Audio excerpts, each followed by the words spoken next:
So in all of my research on looking for a good timecode friendly audio recorder with 32-bit float, it came down to the Tascam and the Zoom. So I picked up a set of the Deity TC1s and decided it's time for us to do a proper timecode setup around here. And so then I needed to find a new recorder that could do timecode and 32-bit float and all that good stuff. And I looked at a lot of recorders online, and everybody out there is using the Zoom F6. And I was like, I don't really want to spend all the money on the Zoom F6 for a 6-channel recorder when I just need 2 channels. And so I found the Tascam. And I've used a lot of other Tascam recorders, like a grip of them, DR10, DR5, but I've had a grip of Tascam recorders, and they've all been great.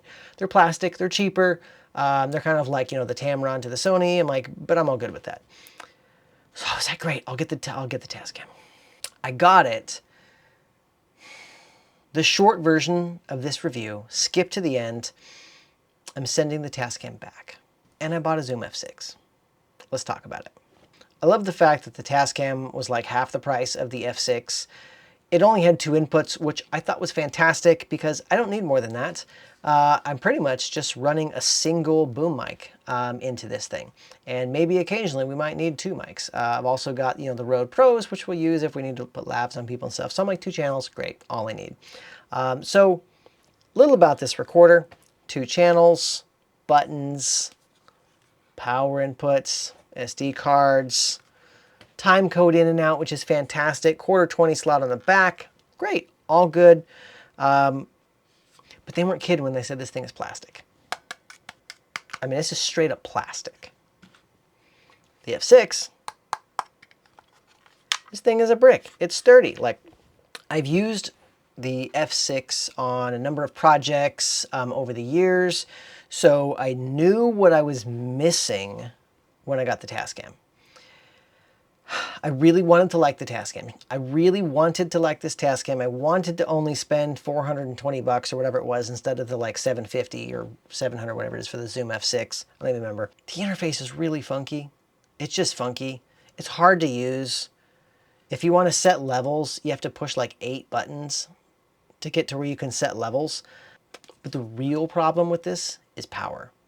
I put in my rechargeable batteries. That was all good. It only goes for a couple hours. Rechargeable batteries. I mean, it only goes for a couple hours in the AA's, of course. Same as the Zoom F6. So you need an external power solution, right? That's what you do. So cool. USB-C, pop into the power solution. Great. Now the other thing, because this is plastic, I needed some protection. So I built a cage for it because no one makes a cage. I just took some rig pieces I had laying around and made myself a little cage for it. Put some, hot shoe mounts on the top so I can click in my, TC1 and my, Rodes if I ever need to. Got my battery port here so I can run my NPF batteries, and then threw a clamp on there so I can just clamp it to, whenever I need to, and there you go. And this was great.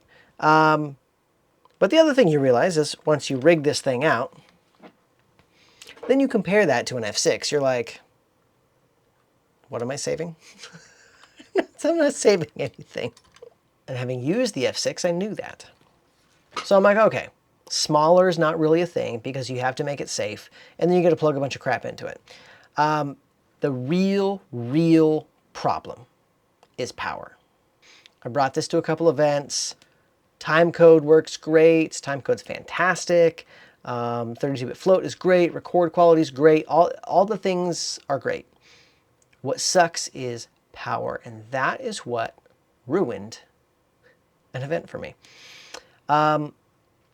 Because USB-C is this weird thing that talks to each other, and you have to like handshake properly. Anyways, so I plug my power situation into here, go into the USB, and hit record. Everything's good, shows me full battery, everything is great. What I didn't notice is that the USB-C power was not turned on because I didn't hit the dumb button to fire up the USB power, because that's just It's just how USB-C is. It's just weird like that. You got to remember to hit the button. And so I didn't hit the button. And I'd actually taken this to a wedding, and it was the ceremony, and I hit record, everything was good, battery was full, great. Turns out the batteries were not full. It said it was full. Staring at it, it says it's full power. Perfect. And I plugged the USB in, everything is good. It was in a rush, I forgot to hit the button on the battery, and it died in 2 minutes. We lost the entire ceremony recording, which was sad. I mean, we had backups, but I was sad to miss that because it was just one of these, I can't trust this recorder. I can't trust the external power solution. I can't trust that I'm going to remember to do the right things with this recorder. And it happened at another wedding too. It happened at multiple events where this situation came up. The first time I had literally no idea what it was. Second time it happened, I was like, what the heck? And I figured out it was me not pushing the button on the battery. So it is my mistake. It's not the recorder's fault. But there's no way to power this thing for more than, I think, 3 or 4 hours it lasts on these batteries. There's no way to power it for an extended period of time without this USB garbage.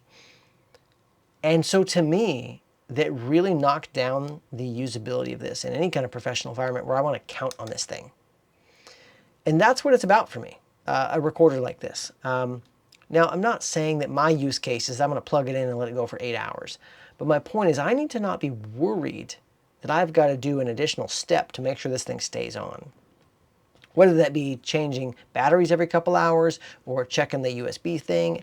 My point is this is just not quite professional, right? Zoom F6 also runs on AA batteries, which are also not going to last you very long. But what the Zoom F6 does is has a built-in NPF battery plate. And now, with a big old fat battery, this thing will go for a long time.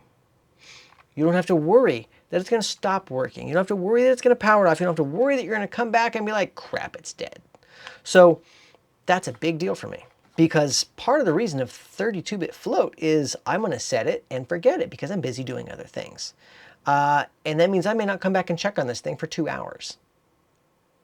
And when I do, and I come back and it's off, yeah, not a happy day. That is why I've sending this back. I had to record this review first, now I'm sending it back. And I'm going with the Zoom F6. This is not a review of the F6. You can look those up. This recorder also has all the great things. It has 6 inputs, which I don't need, but it has them if I ever do need them. It's got a line out, which is good. You can hop that off to a Rode mic, feed that into your camera if you need some kind of a scratch track. It's got Timecode, it's got headphones, it's got power.